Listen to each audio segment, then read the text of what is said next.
G'day, my name's Roo, and I'm a guitarist here in Nashville, Tennessee. Look, I want to talk about this whole Fender thing, the F word. It's not Freebird for once, right? What you see in front of you is not a Strat. It doesn't look like any other Strat, because it's not. It's a Roocaster. See, also notice beautiful two-tone headstock. It has a similar body to a Strat with some modifications, but it's not enough to escape a potential issue. Now, a lot of people have asked me, why have you built this? Instead of, buying something by Fender. Well, Fender doesn't make what I want. I have friends who work at Fender. I was texting one earlier. I have friends who are sponsored by Fender. I have friends who play Fenders. I own vintage Fender amps. I own vintage Fender guitars. I own one. I own newer stuff by them. I love them. But I'm really concerned about the concept that accessibility and the ability to create something that is uniquely its own by your own hands is going to be lost to the idea of having to buy something you're not happy with and working to fix it, which seems like an inherent issue in the guitar world, right? I took matters into my own hands because no one could make this. 24.75 scale length, Gemini pickups, Novak pickup, volume, tone, three-way switch, phase for the middle added to the circuit, middle soloed, right? I made this because I love making the instrument itself. I find such beauty in being able to create something that replicates something that I held all those years ago and changed my life. I remember when I was 13, I visited a store in Sydney. I can't remember his name, but it went out of business. It was on Parramatta Road. It was on the corner. It was this big vintage store, and he had like Mad amps and high watts and stuff like you don't see even in the vintage world. He had a Thor amp, and there's only 30, 40 Thor amps in the world ever. It's Terry Marshall amps. But he had Stratocaster number 56. And I was this little kid. I was in like my little skate era, I was wearing like a tie-dye shirt and like brown cords or something. I said like, am I allowed to play that? And they're like, yeah, of course, buddy.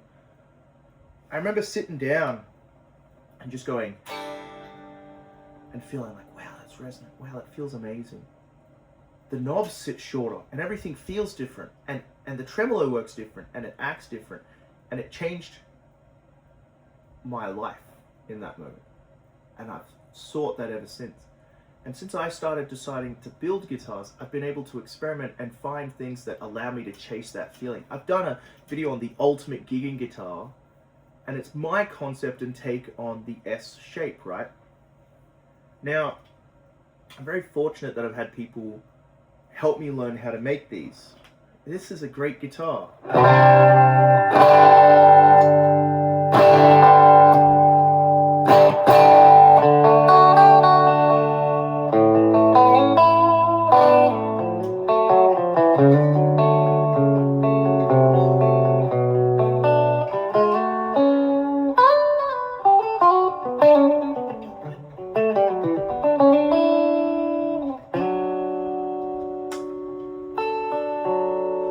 Been on tour with Hunter Strasser, playing with Bren for the last month.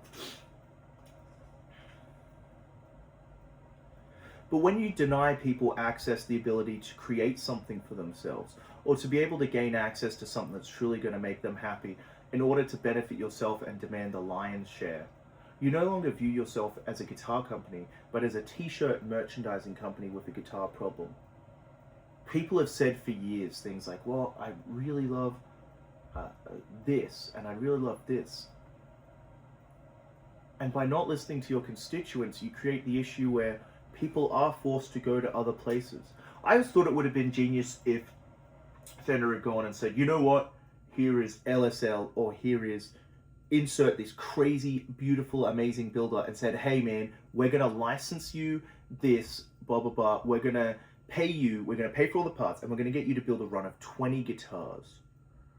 Now, though, we're gonna sell those 20 guitars, but you're gonna make a portion of it, and we're gonna be paid for your work, right? So they do, I don't know, whoever, you know, it's like the Wildwood thing where they get custom Wildwood spec stuff. But imagine if you could get like, well, I really love John Sir's work. And John Sir used to work for Fender. But what if we paid John Sir and, you know, hey, it's 10 grand, but you can get a John Sir handmade Strat. People would vie at the opportunity to be able to get that. People would be clamoring for those things.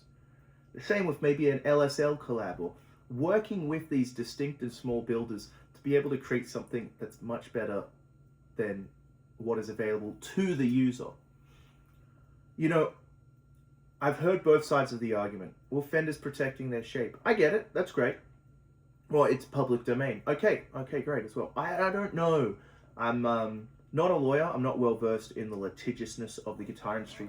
What I do know is that I built this, and it's being used by a very dear friend of mine and one of the best players I've ever met, and it's not available on the market. You can't get a hardtail S-style guitar with a two-tone wood roasted maple headstock, with these frets, with this pickup combination, with a custom cut guard, with these electronics, this hardtail, this jack plate, these tuners, this nut, nothing. But I was able to create it, and create something that's an instrument as opposed to a mass-produced and unthought-out guitar. Like the Pac-Man guitar. Just, is Pac-Man suddenly relevant again? I don't know. But this crazy thing is so beautiful. So I'm going to show you around it. But my thoughts are, I've always loved Fender, and I've always thought that Leo Fender just got it right the first 2 times. I've played first-year Tellys, I've played first-year Strats, and it's always been a mind-blowing experience. It's always just been like, whoa, like, that's it. That sounds beautiful, and that sounds incredible, and I'm so thankful for the experience. I have a friend in Dallas, a very dear friend of mine. He's going to watch this. I'm not going to name him, but he has this 53 Telly that's like, if you ever want to send it to Nashville, just so I can borrow it, woo, I would cry. Whenever I visit Texas, I go out of my way. I'll tell you what, I went out of my way when I picked up my parents in Dallas a couple years ago. I drove down there with my wife, just girlfriend at the time. Picked them up, and we stopped on the drive back, and we spent like the whole day at his house in his studio. And they were all talking, and I was off just playing his guitars. He was like, good to catch up. And I was like, well, I caught up with them, but I didn't catch up with you. I'll have to send him this video. Such a beautiful player. Beautiful man, beautiful human being. So I will say, thank you, Rob. You own the best Telecaster in the world. Now, look, I'll talk to you about this guitar, but I think the whole point is that if you want to create guitars, that's fine. But if you want to create instruments, that's a different story. To create an instrument is a labor of love that requires you putting everything that you truly believe firm into your own hands and creating that. I create a neck shape that no one else does. I do that because I've created something that I think works. When people say, I'd love you to shape a neck for me, I say, that's great. I only do 2 shapes because I know what those shapes are, and I know how to make them work, and I know how to make them sing, and I know what works for me. And you know, some people, well, will you mod my guitar with this? No, I'm not interested. I create instruments, and I truly believe the power of an instrument versus a guitar. Now, look, I'm going to run you through this thing because this is so unique. You'll not see it again, maybe in 1 or 2 more videos, but then Hunter's going to play it out again. Hunter Strasser, what a gorgeous player. Just beautiful. But look, I think it would have been wise that instead of fighting its constituents, Fender had the gut to say, you know what, we should work with you guys and perhaps we can learn a lesson. Just because someone is bigger or the Goliath in a situation doesn't mean that the David is in the wrong, and doesn't mean that the David isn't potentially as good as the Goliath, right? I've seen people say things like, well, they're a bigger company, so they're clearly better. Well, that's not necessarily true, you know.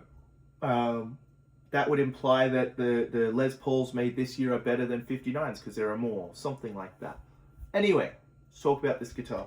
So this is a Novak in the bridge. It's just a telly pickup, right? I'm going through an amp. It's a telly pickup.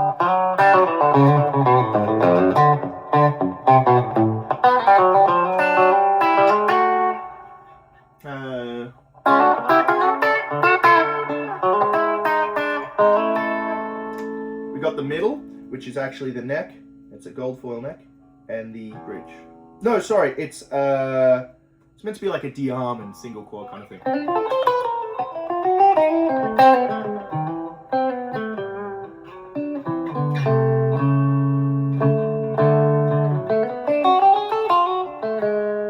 And then we've got the neck.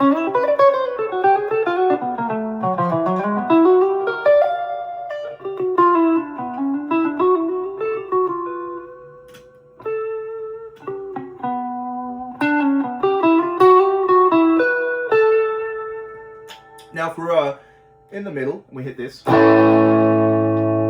happens, right? But what if I'm on the bridge and I want to add the middle? We're getting quacky now.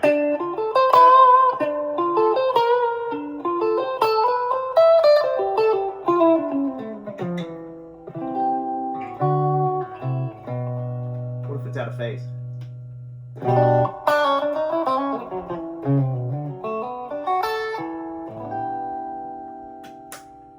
What if it's on its own and out of phase? Bridge, middle.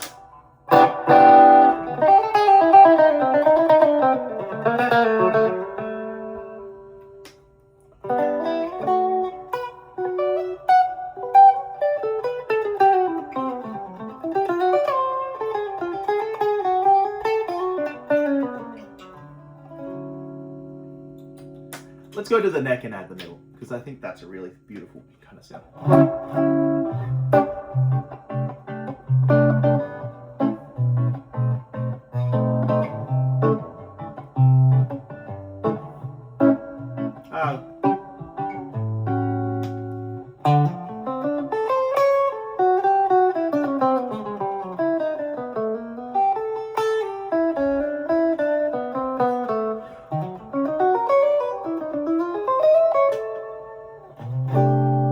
Look, a lot of people are going to have a lot of opinions on this. A lot of people are going to be for it or against it. A lot of people burning bridges. My video might get no views. No one might listen. Everyone's talking about this. But what I hope is that Fender has enough foresight to go, you know what? Instead of working against those who prop us up, let's work with them. Hell, I'm just one guy. I'm gonna go solve some guitar issues and finish some necks. I'm really happy with my little headstock shape. It's just different. I like the curves. I'm really happy with this instrument. That's what this beautiful thing is. And I'm really hopeful that Fender will look at something like this and go, you know what? We've made a mistake. Let's work with those we seek to hurt instead of against. But yeah, we live in an interesting world. So many opinions and thoughts, and anyone can share them, right? Still, I'm appreciative and understanding of what Fender has provided and the history Fender has laid down, the groundwork that has allowed the guitar to become what it is today. So, we'll see what happens. Maybe this will reach someone, and I hope it reaches them with a level of peace and understanding that can help them move forward. And thanks for watching. I always appreciate it, and I appreciate anyone who reaches out and comments, talks to me. I love engaging in conversation when it's healthy. And I love making friends about this stuff. So, what are your thoughts on the whole Fender thing? What are your thoughts on everything? What are you doing today? What are you eating? I met up with some friends at Mitchell Delicatessen for lunch. That was really cool. I'm playing a gig tonight with the boys. So, cheers.